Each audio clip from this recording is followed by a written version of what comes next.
Makan sehat itu bukan hambar, lo aja yang males nyoba. Hari ini kita bahas clean eating. Artinya, semua yang masuk ke mulut lo itu real food. Gak ada drama bumbu micin, gak ada drama saus-sausan, gak ada drama minyak numpuk. Jadi, aturan mainnya itu lo cuma boleh masak, direbus, dikukus, dipanggang. No minyak, no saus, no MSG. Tapi bolehlah sedikit. Lo kasih Royco atau Masako. Dikit, ingat, dikit. Pilih makanan-makanan yang alami. Contohnya, daging, sayur, karbo kompleks. Misalnya ubi, kentang. Nah, jadi nggak ada lagi nih yang masuk ke mulut lo itu olahan-olahan tepung.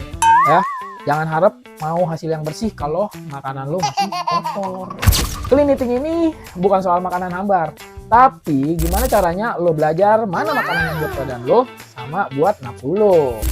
Hari kelima besok kita bakal bahas intermittent fasting. Makin dalam makin seru ya.